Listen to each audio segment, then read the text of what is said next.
Ini Selasa 24 Juni 2025. Kepada Bapak Presiden Republik Indonesia, Bapak Prabowo yang terhormat, tolong hukum di negara kita, di Indonesia yang tercinta ini benar-benar diluruskan, bukan diatensi dengan kekuasaan, sehingga tidak lagi memilih mana yang benar dan salah. Saya telah menyelamatkan banyak muka orang Indonesia. Saya telah menyelamatkan muka banyak orang karena produk yang berbahaya dan overklaim.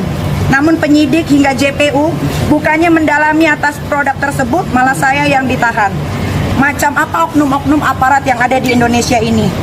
JPU tidak bisa membuktikan produk tersebut, namun saya punya bukti yang akurat bahwa produk itu berbahaya, tidak ber-PPOM, ada jarum suntiknya dan tidak ada barcode-nya dan tidak terdaftar. Tapi penyidik dan JPU ya tidak mengindahkan BAP saya. Dia tidak mendalami itu BAP saya beserta produknya si Reza Gradis Ratu Flexing. Tapi saya ditahan.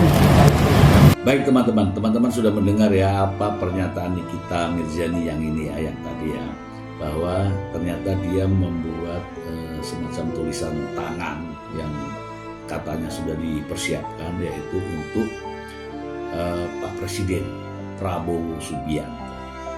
Isinya begini teman-teman. Selasa 24 Juni 2025 kepada Bapak Presiden Bapak Prabowo yang terhormat. Tolong hukum kita di Indonesia ini benar-benar diluruskan.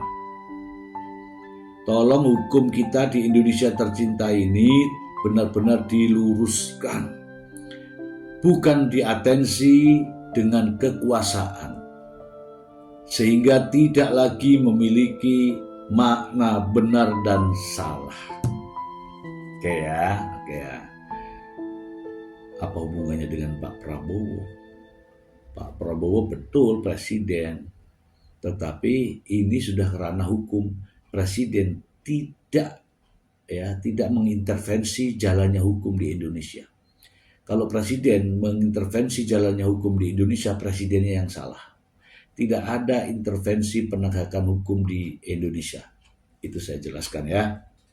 Kemudian Nikita Mirzani ini yang berikutnya ya. Saya telah menyelamatkan banyak muka orang Indonesia karena obat yang berbahaya dan overklaim. Namun penyidik hingga JPU bukannya mendalami atas produk tersebut. Malah saya yang ditahan. Ini penahanan Nikita Mirzani terkait dengan adanya aliran dana uang dari Dr. Reza Gladis ke Nikita Mirzani, kemudian katanya dibayarkan sebagai DP rumah atau apa saya tidak tahu. Itu saja persoalannya. Belum masuk pada zat-zat berbahaya atau skincare berbahaya, belum ya, belum sampai di situ. Tapi itu juga penyebabnya, oke. Kemudian ditanyakan di sini, macam apa oknum-oknum aparat yang ada di Indonesia ini? Nah, ini berbahaya.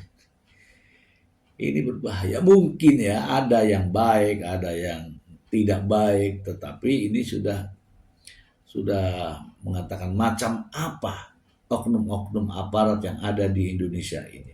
JPU tidak dapat membuktikan produk tersebut, namun saya punya bukti yang akurat bahwa produk itu berbahaya, tidak ber-BP POM, ada jarum suntiknya, tidak ada barcode-nya, dan tidak terdaftar. Ini saatnya belum tiba. Nanti saat pembuktian itu disebutkan keterangan terdakwa adalah keterangan yang diucapkan atau diberikan saat persidangan, bukan saat di luar. Ingat itu. Baca lagi teman-teman. Apa yang dimaksud dengan keterangan terdakwa? Keterangan terdakwa itu bisa menjadi alat bukti kalau diucapkan di depan sidang pengadilan. Oke. Ada lagi nih, tapi penyidik dan JPU tidak mengindahkan BAP saya. Dia tidak mendalami itu BAP saya. beserta produk si Reza Gladys, si Ratu Flexing, tapi saya ditahan. Intinya Nikita Mirzani tidak terima ditahan terkait dengan kasus pengancaman pemerasan Undang-Undang ITE dan TPPU. Itu ya. Nah, disinilah dakwaannya jaksa itu diuji. Kalau memang dakwaan jaksa itu tidak benar atau jaksa halusinasi dan sebagainya, justru kesempatan bagi Nikita untuk melakukan eksepsi. Nah, jawaban-jawaban disitulah yang akan menyangkal semua tuduhan atau dakwaan dari jaksa. Bukan di media sosial atau bukan di wartawan, bukan.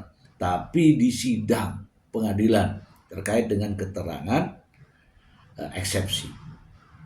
Begitu ya teman-teman ya. Ini sudah tuntas semua ya. Kita bahas teman-teman.